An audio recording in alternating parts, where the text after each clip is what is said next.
Breaking news today, we are covering more details have been revealed in the airstrike in Qatar by Israel.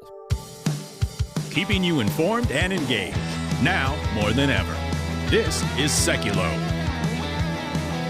We want to hear from you. Share and post your comments or call 1-800-684-3110. And now your host, Logan Sekulow. I do want to hear from you today. 1-800-684-3110. 1-800-684-3110. Of course, we are reporting on the breaking news that happened as Israel has done some strategic attacks in Qatar. These were targeted attacks, specifically targeting Hamas leadership.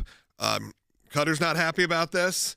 Obviously, a lot of the leadership in Gaza and Hamas not happy about this. There's a lot of discussion on what is foreign war, what is allowed, what is not allowed.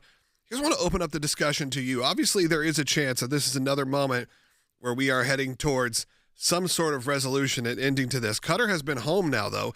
Do we know it's sort of the negotiating platform, the place where they have been going to have these meetings between Israel and Hamas to try to get things handled, or Hamas and third-party entities to get things handled. And now it has gotten to their soil.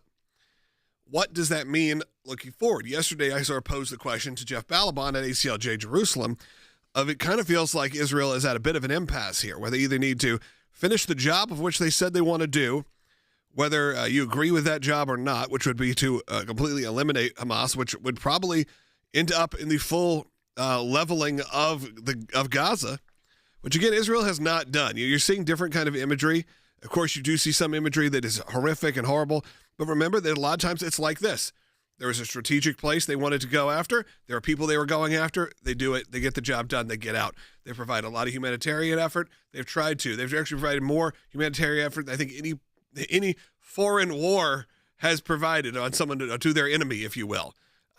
So there's a lot of that narrative you have to kind of play around and make sure you're not falling into just hearing one side of the argument.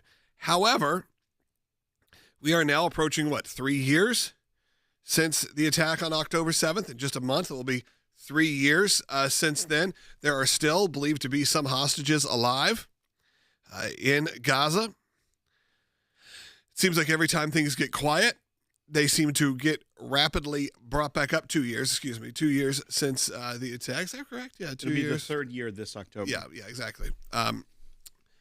That there's a big moment here where I think I want to hear from you. I want to know your thoughts as ACLJ supporters and those of us who know that we have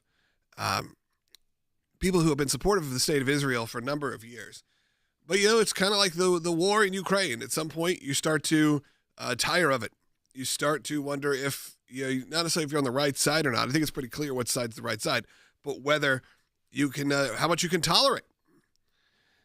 What do you think? Where do you stand right now? Are you still fully supportive of what Israel is doing? Are you starting to waver? Is your church starting to waver?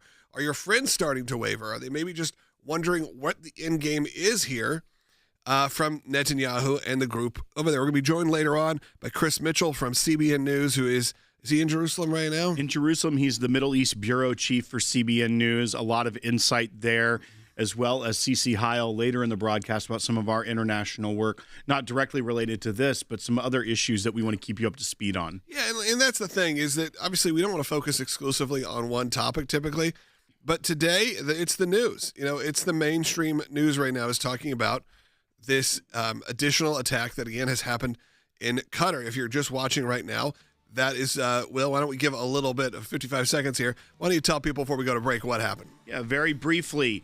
Israel carried out airstrikes, very targeted precision airstrikes against Hamas leadership in Doha, the capital of Qatar, and they appear to be successful. Qatar has responded, and we will give you more details as they're coming out in the next segment of the broadcast. But this is the very first time that Israel has ever launched an attack like this against the nation of Qatar, specifically targeting the Hamas leadership. It's the nation of Qatar. But, within the borders. Exactly. Phone lines are open for you, and I do want to hear from you. I see a lot of mixed comments going on our social media, on YouTube. Call us in right now, 1-800-684-3110. That's 1-800-684-3110. We'll be right back.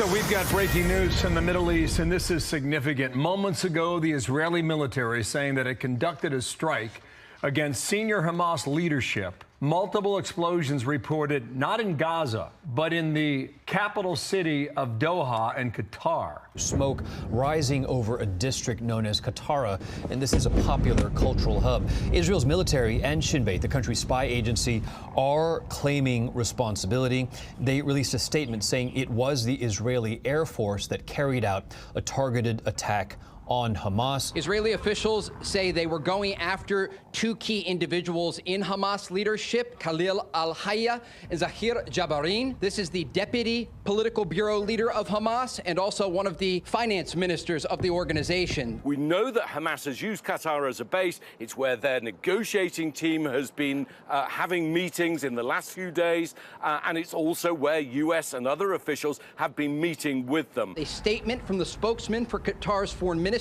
in part, quote, the state of Qatar condemns in the strongest terms the cowardly Israeli attack targeting the residential headquarters of several members of the Hamas political bureau in the Qatari capital, Doha. It goes on to talk about the state of Qatar and their condemnation of these strikes earlier today. Although Israel does not have official formal diplomatic ties with Qatar, Qatar has been the key mediator in these ceasefire negotiations. It's an escalation diplomatically, and Israel will have to deal with the ramifications of that in their bilateral relationship with Doha. But Israel has emphasized that if Hamas doesn't release all the hostages, then Israel will take further action and escalate their strikes in Gaza and their military operations there. And obviously that now it's clear it doesn't exclude Israeli operations outside of Israel.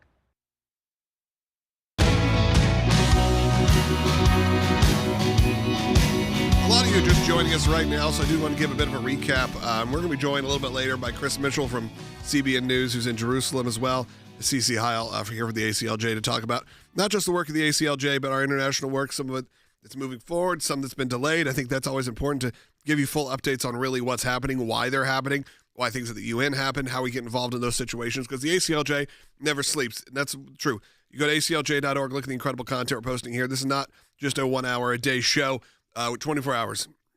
This team is on it, whether that is our legal team or whether it's our media team. They are on it 24 hours a day. And again, I always say we want to be able to hire the best of the best. And we can't do that without your support. Because look, even just having someone take the risk of coming to work here, whether they're for their own security, for their own safety, for their families, it's not an easy thing to recruit, I'll be honest, sometimes, because of the topics that we address here each and every day. And look, maybe you're one of those people who thinks, you know what, I could do this. I want to work for that team. There's a careers page on our ACLJ website. You know, you never know what job openings may pop up. Sometimes they do. Sometimes there's few, but it does happen, whether in Washington, D.C., Nashville, Tennessee, or anywhere around the country, because it takes a brave group of individuals, but also takes I want to make sure we have the best of the best. As I've said, I want to make sure that this program is the best it can possibly be. I want to make sure that our legal team is as top-notch as any legal team in America. And we can't do that without your support because, again, we're not funded by major sponsors. We're not funded by, we're not even funded by major donors. There are some major donors, very thankful to them. I'm thankful to the small amount of sponsorship money that may come in, whether that's from YouTube or things like that, but it is inconsequential in terms of the individuals that give on a recurring basis and give $50, $75. That's the bread and butter here. That's really what keeps this all going. So I wanted to thank you for that. And a lot of that happens. Look, today, our breaking news, we're being honest. I'm asking you that question. Where are you in the war in Israel right now? How do you feel about it? I see a lot of mixed comments coming in, mostly still on the side of Israel. Some people are upset that I even said, are you tiring of it? I understand that. I'm not saying I am. I'm saying that I could see the global perception going that way, where you just don't want to talk about it anymore. It happened in Ukraine and Russia. When was the last time you really thought about Ukraine and Russia? It's been a while now. Okay, maybe when they were having some of those meetings a few months ago, a few weeks ago, but before then, that's kind of out of sight, out of mind. But Israel ramps up things. You had the attack that happened in Jerusalem just the day before yesterday. Or was that yesterday? Yesterday. And then, of course, today you have Israel fighting back against Hamas, doing a direct targeted strike inside the borders of Qatar. And again, that changes the game in many different ways. There's a lot of consequences that come with this even strategic action. Well, and I think it's important to walk people through because you even mentioned that terror attack yesterday in Jerusalem. That was where 6 people at least were killed, a dozen injured, many in very serious condition. But over the weekend, President Trump posted on Truth Social just a little bit over a day ago, everyone wants the hostages home. Everyone wants the war to end. The Israelis have accepted my terms. It is time for Hamas to accept as well. I have warned Hamas about the consequences of not accepting. This is my last warning. There will not be another one. Thank you for your attention to this matter. Signed, President Donald J. Trump, President of the United States of America. Then reportedly, Hamas had said something to the effect of, this is an idea, a concept. This isn't an offer per se. We know that Steve Witkoff as well as Jared Kushner were both in Qatar, expecting to have some at least direct or indirect talks with these leaders of Hamas. Many leaders of Hamas had actually come into the country of Qatar in order to discuss, negotiate, or even strategize how they can half accept and balk at it later, as they tend to do. And so they were all meeting this leadership in Doha today when this strike happened. Yesterday, we saw that there was this terror attack in Jerusalem. Prime Minister Netanyahu has said that this was a retaliatory attack because of that terror attack, that they took action against the leadership. Why are these leaders in Doha? Why is Hamas able to operate there? It had been for a very long time what seems to, in hindsight, have been a failed policy of even the Netanyahu regimes in Israel of allowing them to have their political arms within safe harbor within Doha, so they could keep an eye on them, keep tabs on them, and the government of Qatar kind of let them live there relatively safe. Qatar, a strong ally in some senses. We have a very large military presence, a base in Qatar. Many of the countries. Right. Between Bahrain and Qatar, we have some of the largest military ties to these nations. Although Qatar has a very checkered past when it comes to funding terrorism, allowing Hamas to live there unfettered. And so Israel took what was a bold step today, something they had not ever done. It's about 1,000 miles away from Israel to get to Qatar. It's surrounded on all land sides by Saudi Arabia, and then it kind of juts off the peninsula into the Persian Gulf, and across the Persian Gulf is Iran. So this strike targeted 2 key leaders of Hamas. However, there are reports that there were many more in the building. We don't have full confirmation. There's been some reports from even groups like CNN and some of the outlets within the region that there were effective strikes, that there were members of Hamas taken out. We don't have a full accounting of that yet. But also we know that Qatar itself is very displeased with this because these were airstrikes on their sovereign territory. Look, if it happened in America, if you think about this, if Israel decided, hey, we're going to conduct airstrikes in the United States to take out, maybe some sleeper cells that are here, I don't think Donald Trump and the United States government would be too thrilled either. No, and this is what the foreign minister spokesperson in Qatar said. The state of Qatar strongly condemns the cowardly Israeli attack that targeted residential buildings housing several members of the political bureau of Hamas in the Qatari capital, Doha. This criminal assault constitutes a blatant violation of all international laws and norms, and poses a serious threat to the security and safety of Qataris and residents in Qatar, as well as it goes on that there's an investigation underway at the highest level, and further details will be announced as soon as they are available. So they're not happy. Pretty Understandably strong words. so. Understandably. That may be even stronger words than you think, because those are not necessarily saying, how dare they? It's like you took out. Yes, it was leadership in Hamas, but it was in residential areas. And of course, that has been a discussion that has happened a lot with Benjamin Netanyahu and this administration of how they've been doing it. Now, remember, and I'm going to take a phone call that then will lead me into this comment. Let's go to call line number 2, Alan in New York. Go ahead. Yes, my question I wanted to get your take is why I'm a strong supporter of Israel, why there's been accountability with Netanyahu, his Minister of Defense, Minister of Intelligence for the worst attack on the Jewish nation since the Holocaust, and knowing that every day that those hostages were there, they were getting beaten, raped, and murdered. that most people believe, from a military standpoint, they should have went in within 7 days max. To have this stretch out and for those people to go through that for 3 years is ridiculous. I'm a strong supporter, but there needs to be accountability in the nation of Israel itself, their government, and I was wondering your take. Sure, Alan. I do think there will be some of that when this war has come to an end. Israel is pretty strong with not letting a lot of this go in terms of the way political structures run. We got to remember, it's a very diverse country. It's maybe primarily a Jewish country, but politically very diverse. You have just like here, you have the conservatives and you have liberals that are protesting in the streets against the Netanyahu administration. Now, thank God they're able to actually do that in this country. Now, when you say why is it taking so long to rescue the hostages, I think there's a few different reasons. The hostages are being hidden amongst civilians, are being put in places where you're not just going to indiscriminately go in, attack, and bomb. You got to remember that. They wouldn't be hiding, whether that is members of Hamas or hiding hostages, they wouldn't be doing that in residential areas, in hospitals and all this, if Israel didn't have a care for human life. And I think that's been sort of a weird topic that people don't want to address, is, yes, they hide amongst the people. Why? Because Israel isn't known for going in and wiping out residential areas and causing mass casualties amongst civilians. Of course, there has been some brutal imagery that has come out of there, and I'm not downplaying that at all. But you wouldn't be hiding people, hostages, in these areas if they didn't care about human life, because they would have already done that. They would have already leveled the entire area. It's not that big of an area. But they haven't.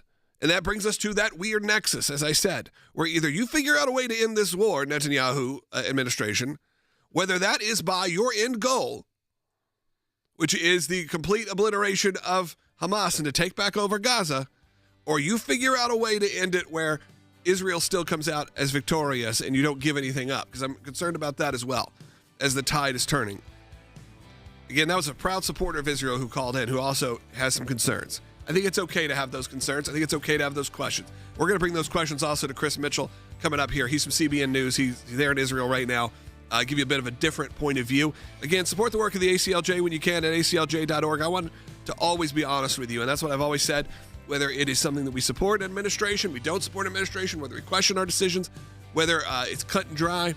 I'm going to tell you always what we think and what we believe here at the ACLJ. There's no one telling us what to do. There's no corporate overlords here at the ACLJ. There's no corporate overlords in our media point of view.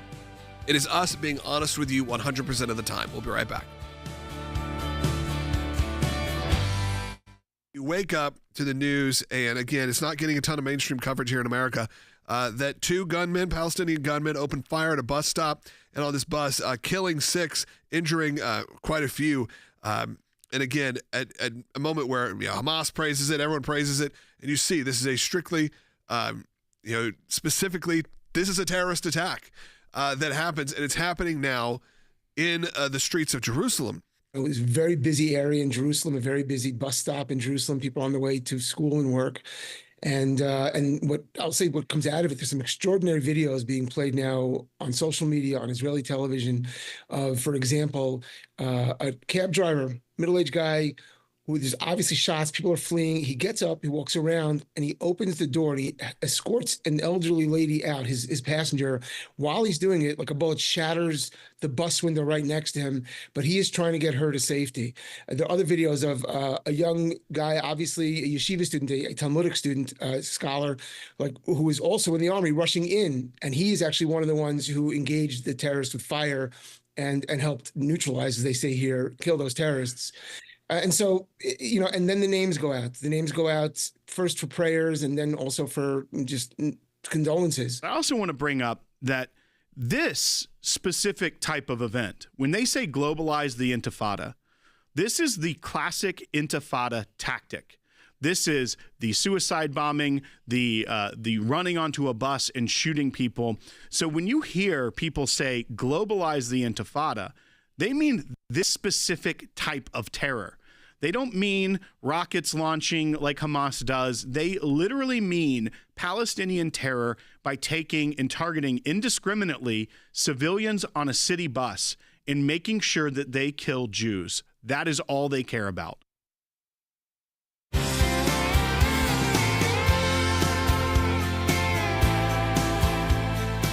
Welcome back to Sekulow. We are going to take your calls coming up at 1-800-684-3110. Chris Mitchell's joining us right now from CBN News and obviously in Jerusalem. Chris, I wanted to get your initial feedback, just the very basic of how things are feeling this morning, obviously, or this afternoon for you, evening. We know that yesterday there was the terror attack that happened in Jerusalem, first one in Jerusalem in quite some time, and especially this brutal. And, of course, the response, maybe you'd say somewhat the response this morning in Qatar. So I wanted to get your thoughts and feedback, just how things are on the ground. Well, stunning, the developments there in Doha that the IDF would go ahead and try to eliminate the Hamas leadership in Doha. People had talked about it, but they have actually done it. We're waiting on official confirmation of who actually was killed in that strike right now. But potentially, all of the remaining Hamas leaders that outside of the Gaza Strip. Perhaps there's one or two or a few more back in Ankara and under the protection of Recep Erdogan. But it's if you look at the last couple of years, what Israel has done in eliminating and just in the last couple of weeks, eliminating most of the leadership of the Houthis. They've done that in Beirut, most of the leadership of Hezbollah, as well as Iran, and during the 12-day war with Iran. So stunning development. It could be a huge impact here on the region, and especially on the cusp of a potential major offensive into Gaza City by the IDF that has amassed 5 divisions, maybe 40,000 reservists to go ahead and take over Hamas's last remaining stronghold. Chris, as we approach the second anniversary, or as we look back and remember what Hamas perpetrated on Israel on October 7th in 2023, this war for many people, and even for a war that Israel has carried out, has gone on far longer than traditionally Israel, when they engage in conflict. They're normally very quick, very precise. This has been a very drawn-out, long process. With these strikes today, something that is unprecedented by striking within the capital city of Qatar, as well as that preparation going into Gaza City, could we be seeing, hopefully in some ways, the end of this war as they decimate Hamas with some of the few remaining leaders that they still had? I think so. I think I would imagine the Hamas fighters right now would be devastated to know that their leadership is gone. Any idea of a deal is probably gone as well, any negotiated deal, and any end of the war. If anything, right now Israel is adamant. Benjamin Netanyahu was saying enough is enough. And I think what happened yesterday morning when 6 Israelis were killed and dozens wounded was one of those things that may have precipitated. In fact, that's what they made a statement of, that this was a decision that they were going to eliminate the top leadership of Hamas. And it looks like they may have done that. Still waiting official confirmation. But what many people may remember, on October 7th, there was a famous or infamous video of the top leadership of Hamas inside Doha, led by Ismail Haniyeh, who was eliminated in Tehran. They were watching the video by Al Jazeera of the literally October 7th in progress and rejoicing. And most of all the men that were rejoicing that day may have been eliminated today. Well, that would be fantastic news in many different ways. Obviously, it does open up, as Will said, a lot of interesting questions in the way that Qatar responds. And look, I want to hear from you as well. If you're listening right now or watching us, 1-800-684-3110. The next half hour, we will take your phone calls again at 1-800-684-3110. But Chris, does it feel like, I know Will brought, does it feel like obviously headed towards the end of the war, but does it also feel like that is the people's want there in Israel right now? Because it's hard to tell when you're watching the American news media. These American news media traditionally will either show you, look at the protests in the streets, even in Israel, against what's going on. Of course, we'll see what's happening all around the world, where that has been a major issue with sort of the media being able to dictate this narrative. But what about the people? What are the people there? Are they tiring? Are they wanting to see an end to the war and figure out a way to essentially win at any cost, but not at too much more time? Well, I would say the people of Israel are very tired. They're exhausted, but I would say resilient. Okay. Nobody, I think, in Israel has been unaffected by the war. But on October 7th, people that either knew a relative, a friend that may have been killed, murdered, or kidnapped. And then during the war, nearly 900 soldiers have died in the war. So almost everybody knows somebody, either directly or indirectly. And then going through almost 2 years of war is very wearying. And so I, on the other hand, very resilient. People want a victory. They want to make sure that Hamas is finally defeated. They want an end to the war. They want to make sure that Gaza no longer is a threat to either southern Israel or Israel itself. And what they have done in the last 2 years, defeating all their enemies, Hezbollah, Hamas, the Houthis, Iran, and now maybe the leadership of Hamas in Doha, which has been complicit actually in this war from even many years ago by funding Hamas. So it's I would say if Israelis are anything, they would be glad to have this war over on both sides. It's a very divided society right now. I would say that the noise that people get, maybe in American media as well, is that people want the hostages freed and an end to the war. There's a very sizable section of Israeli society that want to just win the war. They certainly want the hostages to be freed, but they certainly want to make sure that Hamas is defeated once and for all. Chris, final question here, and we've got about a little bit over a minute left in this segment, but the statement out of the Foreign Affairs Ministry of Qatar was very strong, obviously, about their sovereignty, condemning this, saying it violates all international norms, as you'd expect from a Ministry of Foreign Affairs when something like that happens within your nation. However, we know the very complex history of Qatar with their funding of terror and harboring Hamas. However, they also are a military ally with the United States, as we have a large military base there. Do you think this could add a pressure or pain point within the Middle East going forward, or will it return to relative status quo after this? Well, I think it would be expected that Doha would really object to what happened today. And I would say, add that there's many other nations around the region that have condemned it. I would say nations like Saudi Arabia, the UAE, even Jordan may be condemning this, but privately glad that Hamas, which is a birthed by the Muslim Brotherhood, that is an enemy of many of these nations, they're privately glad that this is happening.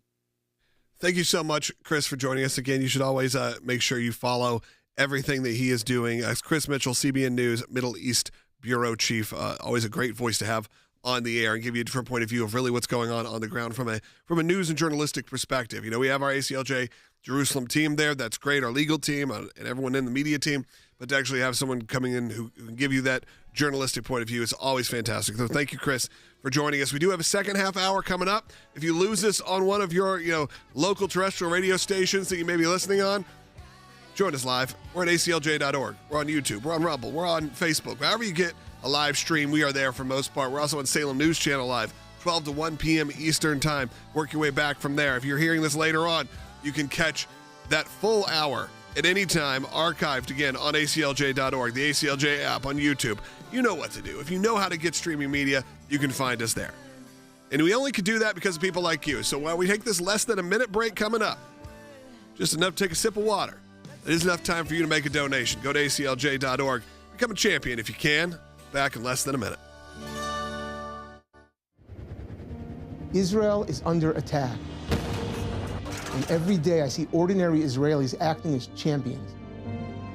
Not to win medals or glory, but literally fighting for their very right to live, to exist. Being a champion means choosing to do what's right, to do what's hard, no matter the cost. Here in Israel, it can be a dangerous stand to take, but it's essential if the Jewish state is going to survive. As an ACLJ member, you have an opportunity to be a champion too. You can make a difference. You can impact real change and defend life, liberty, religious freedom. While the media and the misinformed march in support of terrorists, even in America, you can stand strong for Israel. By becoming a monthly donor, you can become a champion of life, a champion of liberty, a champion of freedom, a champion for Israel. Become an ACLJ champion. Go to ACLJ.org champions now.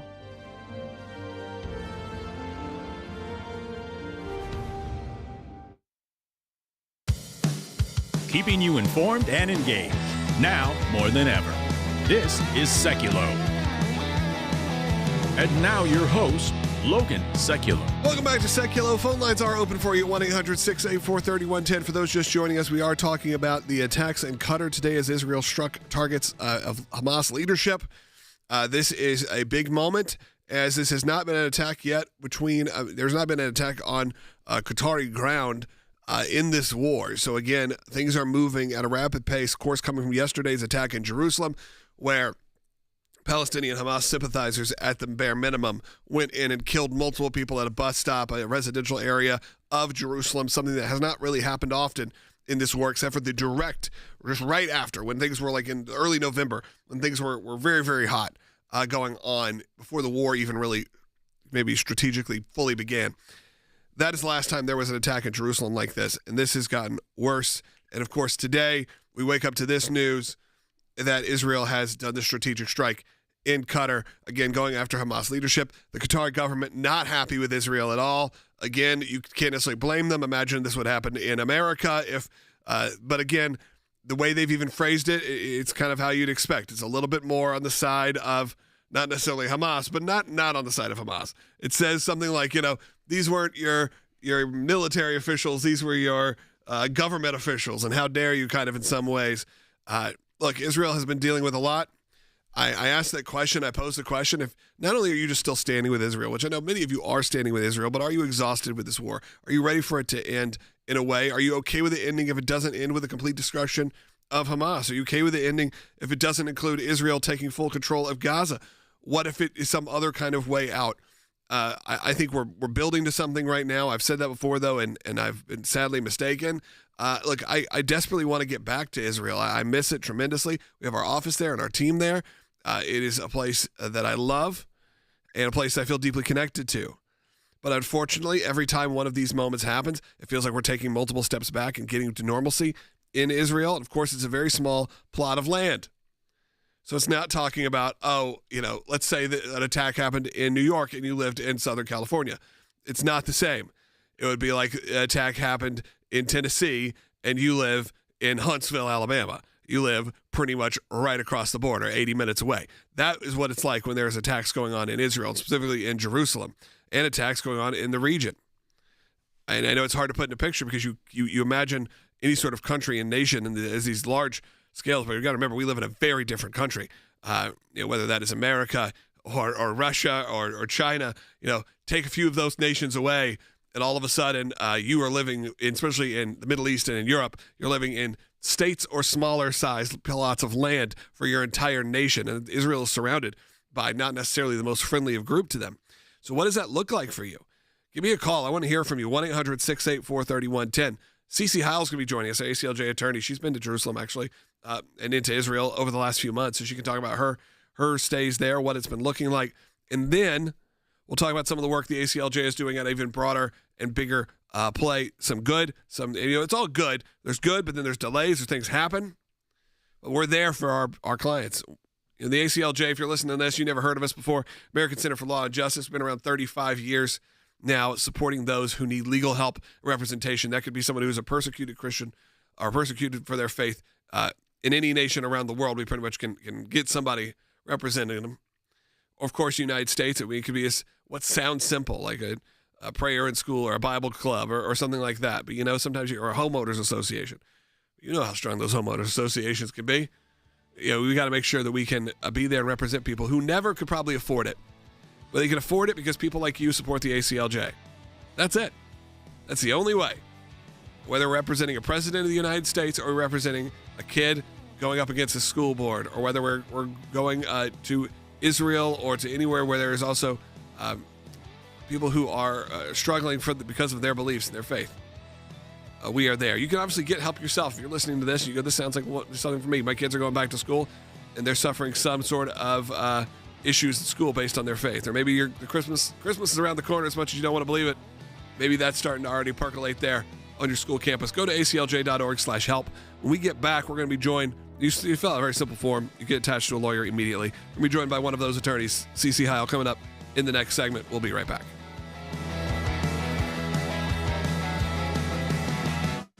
We have breaking news from the Middle East where Israel says it has carried out a targeted strike on Hamas leaders. According to one Israeli official, this happened in Doha, the capital of the Persian Gulf country of Qatar.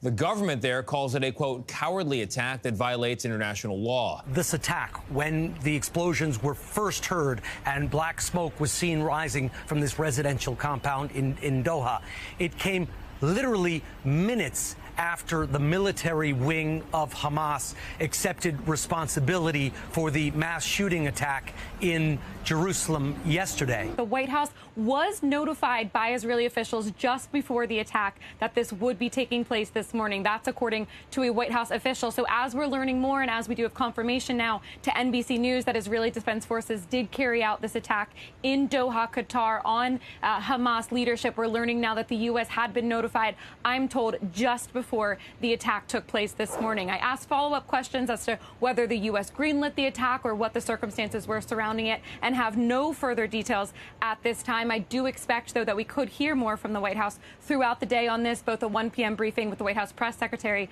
Caroline Leavitt, or we might hear more directly from the president on this throughout the day. We don't have reporting that the U.S. approved this strike, and, you know, that'll be a key point for many people to learn over the course of the day. This is a seismic event. It's not often you read something cross the wires that makes your jaw drop, but this was certainly fall into that category. And I think what will be crucial in the coming hours is trying to ascertain Israel's claim that the U.S. was aware of this strike. How aware of the strike were they? Did they effectively condone it? And if so, what could the possible impact of that tacit acceptance of this strike be in terms of the relationship between Qatar and the U.S.?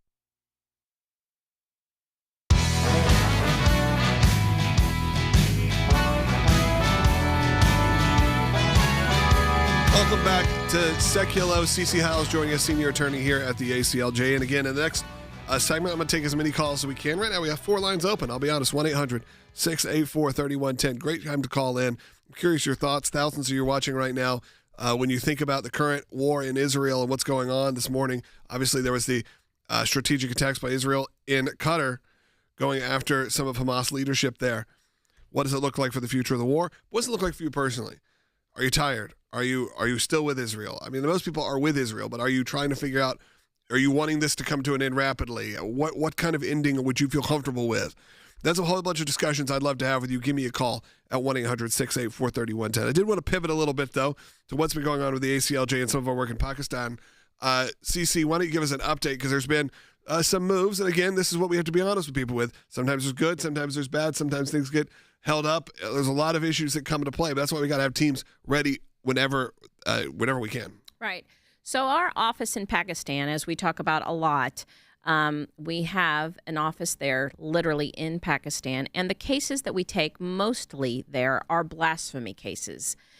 So this is another case of Hassan Masih, who was falsely charged with blasphemy charges, has been sentenced to death, and this was his appeal that was happening today, that we were ready and able and willing to go. Our attorneys were there, and it got postponed once again because the judge took a day off. But this is a case where it's an interesting case because in 2023, if you recall, there was a huge riot where 20 churches were burned and 80 homes were burned of Christians because allegedly 2 Christian brothers had defamed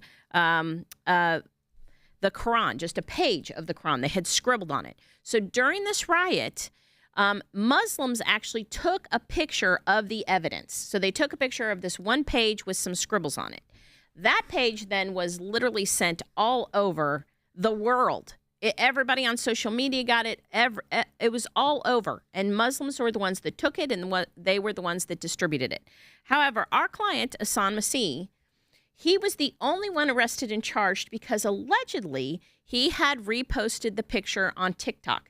However, when the police arrested him, there's no evidence. It's not on TikTok. It's not on his phone. And yet this young man was sentenced, charged, and tried and sentenced to death. And we are fighting, and we will fight all the way to the Supreme Court. We're now at the Lahore High Court, but we have a postponement. So we will now just wait for the appeal to be heard, and we don't have an idea at this time when it might be rescheduled. That's right. And also for those of you that listen regularly, this is a different blasphemy death penalty case than the ones you're used to hearing us talk about. We've had many of these. We've been successful in many of these. There's others we are still fighting. So this is one that we haven't talked about on air before. This is really the first time we're talking about this, and we thought today we were going to be able to get before a judge and make the case to defend this Christian young man who, as you mentioned, just even think about this. We were talking yesterday about the weaponization of government and the anti-Christian bias within the U.S. government, and that is bad and that is wrong. And we will continue to fight that here, and we will continue to fight for the God-given rights that we have here, no matter what Senator Kaine says about where your rights come from. But we also have to fight in countries around the world where sharing something that was evidence that was used by a mob to justify their riots, the allegation of just sharing something that they had distributed is what gives you the death penalty in Pakistan. Absolutely. And again, you're saying it's alleged because they didn't find any evidence. It was not, the picture was not on his phone. The picture was not on his TikTok account. And you're exactly right. Again, he was not the one that supposedly wrote on the page of the Quran. He was not involved in anything that could be charged as blasphemy. Which even if he did, take the picture. That That's is not right. worth the death penalty and should not be. We would fight a case like that as well. Absolutely. But it's not even that. further removed from that ridiculous allegation in that he didn't even take the picture. He didn't post the picture. And nobody else was arrested. And like I said, literally people in the United States were getting this picture sent to them. So it was distributed widely, massively, and only one Christian young man gets arrested. And we will fight this again all the way up to the Supreme Court. Yeah, it's where the ACLJ gets involved in such a high level. I think you guys all need to understand that. Is when we talk about sort of the domestic cases, sometimes you seem, Logan, these seem good, they seem small, maybe they're not necessarily you're going to world change here. Now, a lot of them will world change. You got to change your perspective on the way an HOA case is going to go, a way a case in a small public school is going to go, because it has a ripple effect that can really affect the nation. But there are different sides to this as well, which is when you have people who are being persecuted and sentenced to death that our team is also part of. And understand the weight they have to carry. This is not these are not easy cases. These are not easy topics. Today, they're ready to go to court to try to say, you don't need to put our client to death over this claim. The judge calls out. The emotional turmoil, not just for the client, but for our team. I pray for them as well, because this is not easy. It's not easy to go through this kind of process. And these are years-long struggles and battles that happen. We're happy to do it. We're pleased to do it because people like you support it. But understand the weight that comes with it. And that weight is something that you need to be thinking about as well when you decide whether to support the work of the ACLJ or not. Because you're standing up for not just Christians in this country. You're standing up for people of faith around the world. Whether that's in our team at ACLJ Jerusalem, whether that's our team at the ECLJ. Of course, even when we get involved in the UN and how important that is. People hear the UN and they may scoff at it, but they don't understand why it's necessary for our teams to be there. Yeah, absolutely. And we have some more, we always have things going on at the UN, and I understand people scoffing at the UN. However, what we feel at the ACLJ, this is an international platform. It's an international tribunal where the world comes together, and we want to be there to be representing the truth and standing up for what's right and defending the innocent. And that's what we do consistently with persecuted Christians around the world at the UN, as well as Israel. We are one of the only people that defend Israel at the UN, and we have 2 oral interventions coming up at the end of this month that we'll be doing. We just submitted written submissions on, we did 5, but we're doing 2 oral interventions defending Israel and then calling out what's the Christian persecution that is happening in Nigeria. And we know that as this war with Hamas continues on, as well as what we even saw today with these strikes in Qatar, that the UN is going to do what the UN does best, and that is condemn Israel and go after them. And that is why you need voices like the ACLJ to speak up and to speak the truth when it comes to Israel, the terrorists, Hamas, and that is exactly what we do. Absolutely. What we're doing on the oral intervention later this month with Israel, there's a commission of inquiry that is a UN sub-body. So it's the United Nations Commission of Inquiry, and they do reports, and they consistently send out and the worst reports on Israel, condemning Israel. They do not support anything, any of their allegations with any facts. Israel provides fact after fact after fact.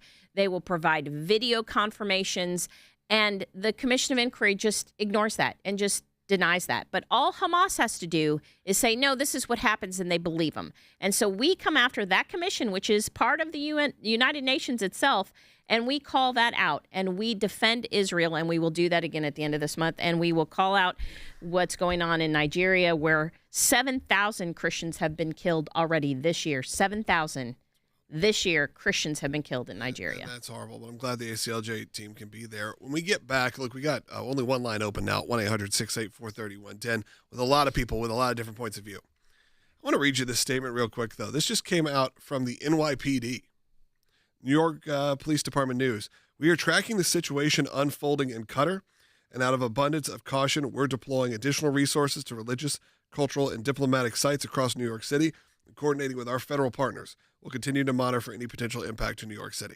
So that is coming from the NYPD.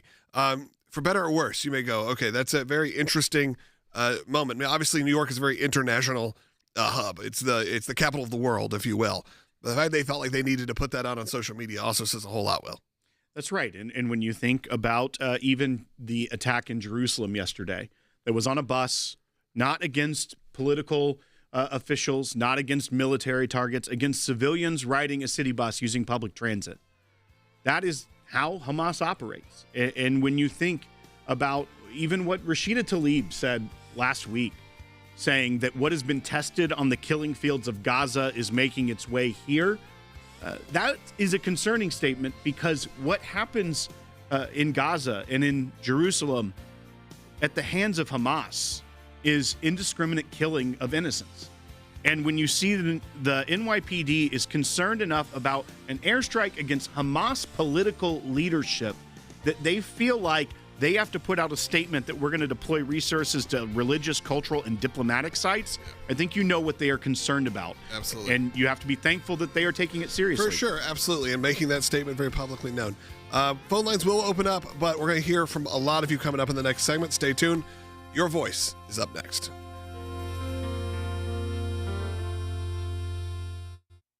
So we've got breaking news from the Middle East, and this is significant. Moments ago, the Israeli military saying that it conducted a strike against senior Hamas leadership. Multiple explosions reported not in Gaza, but in the capital city of Doha in Qatar. Smoke rising over a district known as Qatar, and this is a popular cultural hub. Israel's military and Shin Bet, the country's spy agency, are claiming responsibility.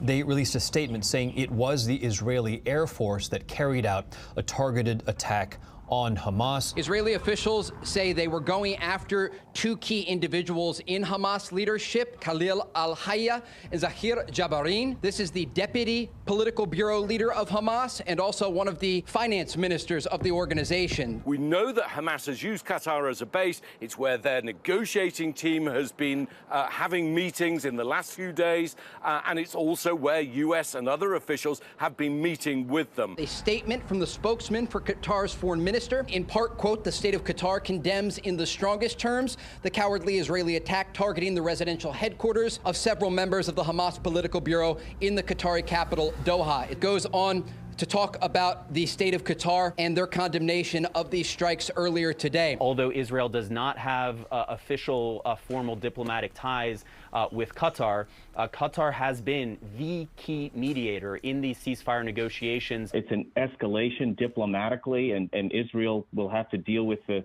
ramifications of that in their bilateral relationship with Doha. But Israel has emphasized that if Hamas doesn't release all the hostages, then Israel will take further action and escalate their strikes in Gaza and their military operations there. And obviously that now it's clear it doesn't exclude Israeli operations outside of Israel.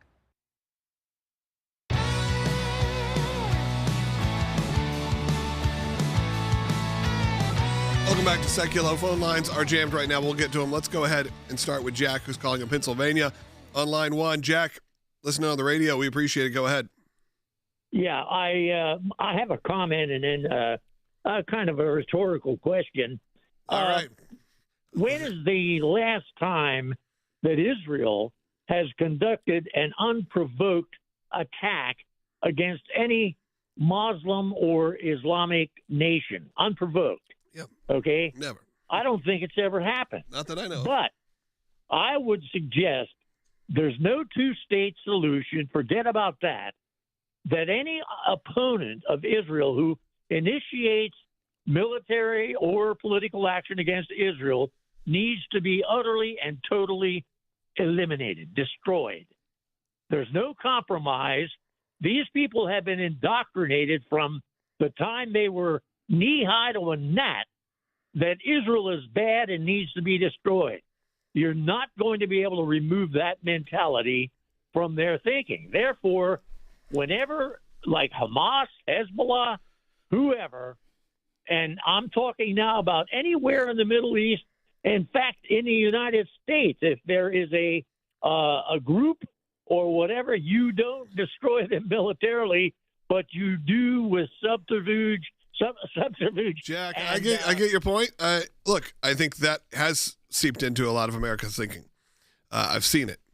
I've seen ads making fun of organizations like ours that talk about supporting the Jewish people and treat them like they are, somehow responsible for all of the world's atrocities. And what typically is angry white women, who are very upset about what's going on in Gaza. And I would love for them to actually go there and see what it looks like and what it feels like to be in the Palestinian areas. I've been there, of these countries. A very different world. You're making fun of an area that you don't understand. And not that you have to go to somewhere to fully understand it, but I think when you start running this commentary, this full-blown commentary against what's going on, you will see a very big difference. You will come out of there changed. They always say Israel when they're promoting tourism, you'll never be the same. That's what they say when it comes to, going to visit the biblical sites. But I'll tell you the truth, that also stands for when you're going to see the military sites, when you're going to see what's going on in some of these areas, and you see the differences. I wanted to take our entire team, because I think they even got a little indoctrinated. I wanted to take them back in 2020.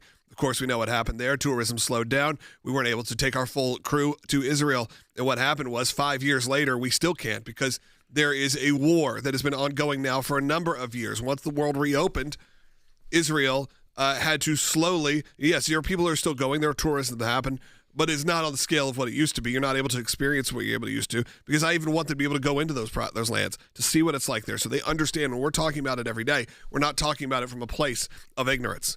But thank you so much, Jack, for your phone call. I want to continue on. Tamara's calling. Go ahead, Tamara in Indiana. Thank you, guys. Really appreciate the work that you do. And I think that you made such a great point earlier with talking about the comparison. Israel made a targeted surgical-like attack against a direct person or persons who are enemies. And I think that any nation or United States elected official who wants to condemn Israel should be condemning Russia 10 times over, because, they are doing these attacks against innocent Ukrainian citizens and have been, and it's just not stopping. And, of course, you and I know that won't happen, but it should. Well, and what you see is a very split and fractured political body within the United States. And reality, yes, as you point out, many of the things that Russia does and the way that they have been attacking Ukraine has echoes of the indiscriminate nature of what Hamas does. One is a very powerful nation, Russia. The other is a terrorist group. But I did want to read this real quick, and then we'll get to the other calls, because this relates to the previous caller as well. This is from the Hamas charter. This is what they believe. So when it comes to why they want to target Israel so badly, this is from Article 7.